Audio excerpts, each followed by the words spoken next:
بسم اللہ الرحمن الرحیم۔ السلام علیکم ناظرین۔ اللہ تعالیٰ آپ سب کو آپ کی فیملی سمیت اپنے حفظ و امان میں رکھیں۔ محترم ناظرین، ہم انسانوں سے بکثرت چھوٹے بڑے گناہ سرزد ہوتے رہتے ہیں، اور جو نیکیاں ہم کرتے ہیں وہ بھی صحیح طور پر ہم سے ادا نہیں ہوتی، مکمل ضوابط اور مکمل اپنے شرائط کے ساتھ۔ شروع سے آخر تک ہر عبادت میں ہم سے کوتاہیاں ہوتی رہتی ہیں، مکروہات کا ارتکاب ہو جاتا ہے، اور فرائض و واجبات کی ادائیگی ہوتی ہے، ٹھیک سے ادائیگی نہیں ہوتی، اور اس طریقے سے ہم سے کوئی نہ کوئی غلطی کوتاہی ہو جاتی ہے۔ اب یہ ہے کہ اس کا علاج کیسے کیا جائے، اس کی تلافی کیسے کی جائے، اور اس کا ازالہ کیسے کیا جائے۔ تو ان سب باتوں کے ایک ہی جواب ہے، جو کہ قرآن پاک میں بھی آیا ہے، احادیث سے بھی معلوم ہوتا ہے، اور نبی کریم صلی اللہ علیہ وسلم کی محافل جو ہوتی تھی ان میں جو واقعات ہوتے تھے ان سے بھی، کہ زیادہ سے زیادہ توبہ اور استغفار کی جائے۔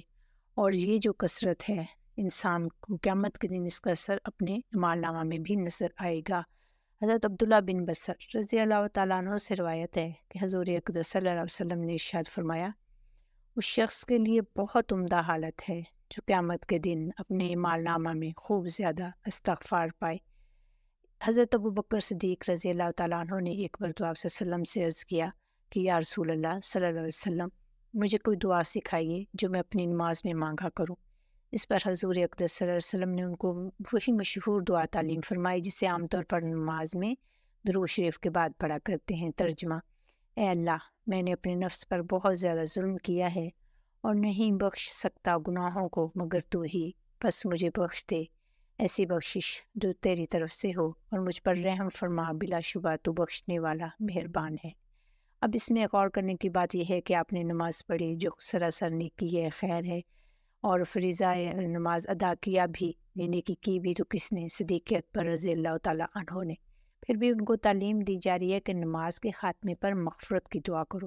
اس کی وجہ یہی ہے کہ اللہ جل شانہ کی بارگاہ کے شایع نشان کسی سے بھی عبادت نہیں ہو سکتی، اس لیے مغفرت طلب کرتے رہنا چاہیے عبادت کے ساتھ ساتھ۔ صالحین کا یہی طرز عمل رہا ہے، اور اسی میں خیر ہے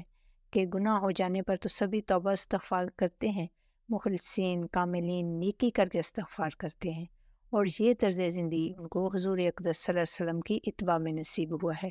نبی کریم صلی اللہ علیہ وسلم ساری مخلوق سے افضل ترین،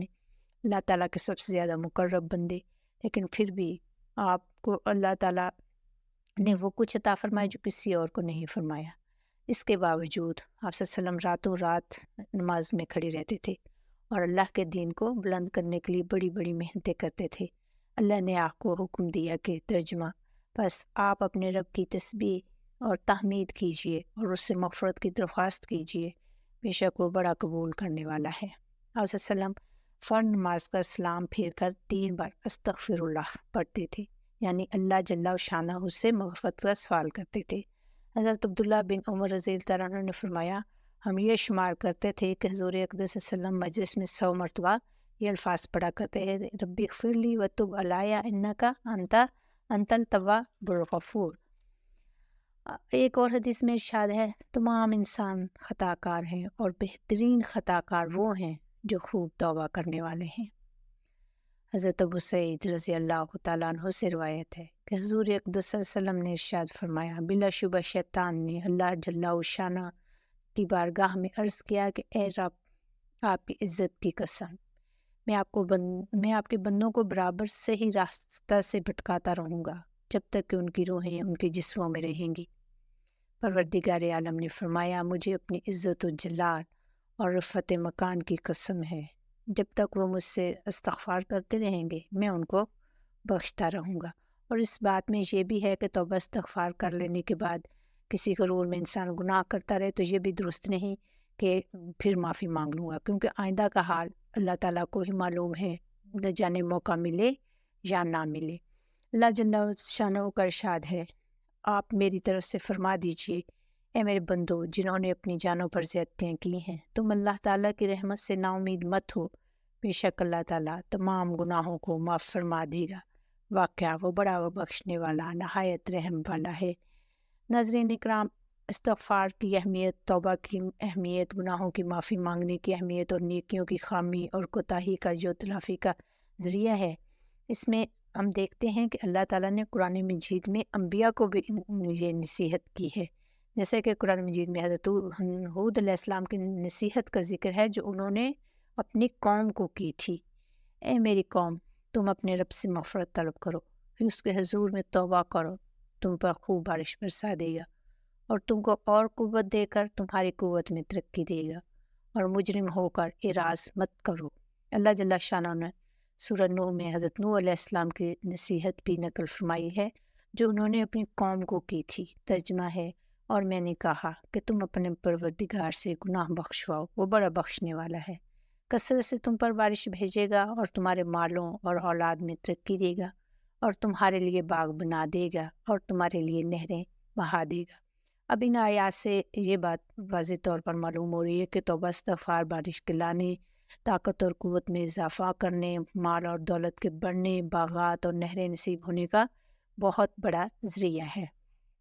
حضور اقدس صلی اللہ علیہ وسلم نے ارشاد فرمایا، بلا شبہ میرے دل پر میل آ جاتا ہے اور بلا شبہ میں ضرور اللہ تعالیٰ سے روزانہ 100 مرتبہ استغفار کرتا ہوں۔ اس روایت میں روزانہ 100 مرتبہ استغفار فرمانے کا ذکر ہے، اور دوسری روایت میں ہے کہ آپ صلی اللہ علیہ وسلم ہر مجلس میں 100 مرتبہ استغفار کیا کرتے تھے۔ ایک دفعہ حضرت حذیفہ رضی اللہ تعالیٰ عنہ نے آپ صلی اللہ علیہ وآلہ وسلم سے بیان فرمایا کہ میں اپنے گھر والوں کے بارے میں تیز زبان واقع ہوا ہوں۔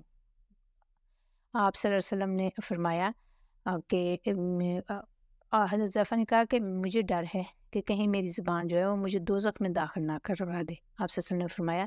تم استغفار کو کیوں چھوڑے ہو؟ بلا شبہ میں اللہ تعالیٰ سے 100 مرتبہ روزانہ مغفرت طلب کرتا ہوں اور توبہ کرتا ہوں۔ زبان کی تیزی کے اصلاح کے علاج کے لیے بھی اس حدیث میں استغفار کو علاج بتایا گیا ہے۔ تو اسی طرح سے ہم سب انسانوں کو ہر مسئلے کے حل کے لیے قرآن حکیم میں رہنمائی دی گئی ہے، سنت میں رہنمائی دی گئی ہے، اور اسی طرح سے احادیث مبارکہ میں رہنمائی دی گئی ہے، اور اس میں ہم یہی پڑھتے ہیں کہ زیادہ تر نبی کریم صلی اللہ علیہ وآلہ وسلم کوئی بھی کسی صحابی کو کوئی مسئلہ پیش ہے یا کوئی شخص اپنا سوال لے کر آیا تو آپ صلی اللہ علیہ وسلم نے اس کا حل، چاہے اس کا دکھ ہے، بیماری ہے، مالی تنگدستی ہے، کوئی بھی ہے، تو یہی فرمایا کہ کثرت سے استغفار پڑھا کرو۔ تو جن الفاظ میں بھی اللہ تعالیٰ سے گناہوں کی مغفرت طلب کی جائے وہ سب استغفار ہیں، لیکن جو الفاظ احادیث شریفہ میں وارد ہوئے ہیں ان کے ذریعے استغفار کرنا زیادہ افضل ہے، کیونکہ یہ الفاظ مبارک ہیں جو رسالت مآب صلی اللہ علیہ وسلم کی زبان مبارک سے نکلے ہیں۔ ان میں سے بعض سے کتاب الذکر میں فضائل استغفار میں بیان کیے گئے ہیں،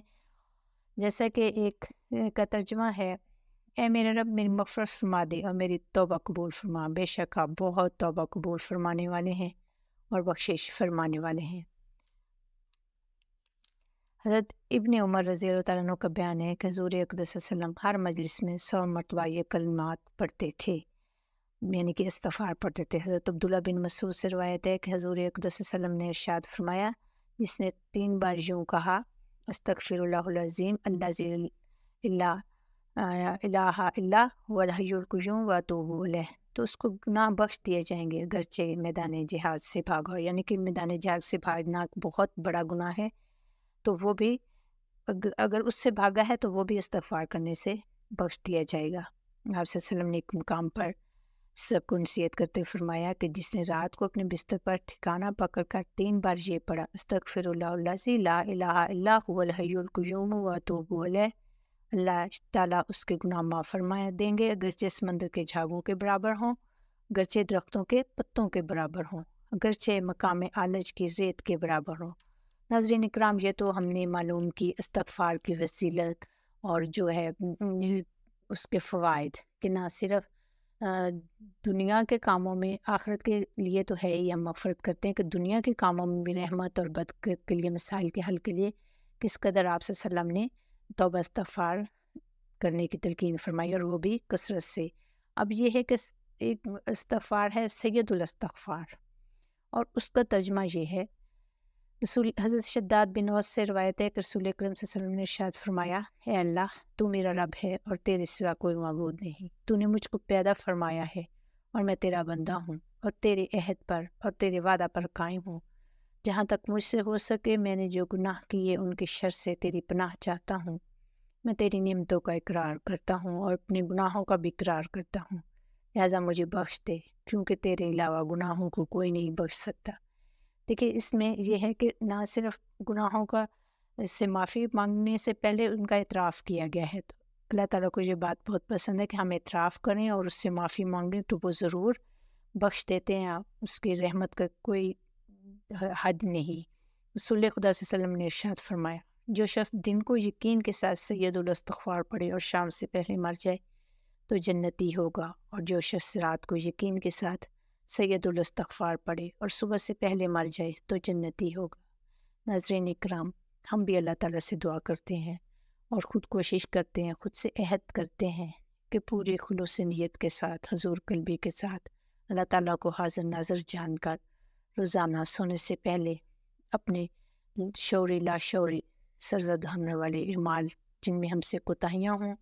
ان پہ اللہ تعالیٰ سے معافی مانگے اور ان پر کثرت سے استغفار پڑھیں۔ اللہ تعالیٰ سب مسلمانوں کو دونوں جہانوں کی بھلائیاں عطا فرمائیں، آمین ثم آمین۔